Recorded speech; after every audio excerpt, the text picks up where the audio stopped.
Pakai baju kemeja warna putih, terdakwa AY, Bupati Muara Enim nonaktif yang terjerat suap proyek di Kabupaten Muara Enim jalani sidang putusan liwat video conference di Pengadilan Tipikor Palembang. Jero putusan majelis hakim diketuai Erma Suharti mutuske kalau terdakwa AY sudah bersalah ngelanggar pasal 12A Undang-Undang RI nomor 35 tahun 1999 Tipikor, junto pasal 55 ayat 1 KUHP junto pasal 64 ayat 1 KUHP.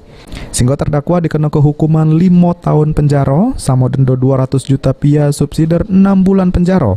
Selain itu juga terdakwa harus bayar duit pengganti 2 miliar rupiah subsidiar 8 bulan penjara. Terhadap terdakwa selama 5 tahun dan dana denda sebesar 200 juta rupiah dengan ketentuan apabila pidana denda tersebut tidak dibayar ganti dengan pidana kurungan selama 6 bulan. Membayar uang pengganti sebesar 2 miliar 100 juta rupiah dengan ketentuan apabila terdakwa tidak membayar uang pengganti dalam waktu 1 bulan sesudah putusan yang telah memperoleh kekuatan hukum tetap, maka harta bendanya dapat disita oleh jaksa dan dilelang untuk menutupi uang pengganti tersebut.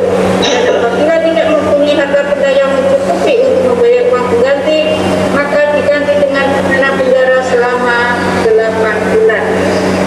Menetapkan masa penahanan. Atas wanita tersebut, terdakwa yang berkoordinasi sama kuasa hukumnya ini masih mikir-mikir. Sementara itu, Jaksa Penuntut Umum KPK Roy Riyadi yang sebelumnya nuntut terdakwa dengan hukuman 7 tahun penjara masih mikir-mikir atas putusan Majelis Hakim Pengadilan Tipikor Palembang. Memiliki waktu 2 hari untuk berpikir apa sih yang Sebelumnya, terdakwa AY sudah terjaring OTT oleh KPK pada tahun 2009 karena terlibat suap proyek di Kabupaten Muara Enim dengan anggaran sebesar 130 miliar rupiah. Dan atas putusan tersebut, Ma ini terdakwa harus jalani hukuman di rutan Pak Jo. Abidin Riwanto, PAL TV.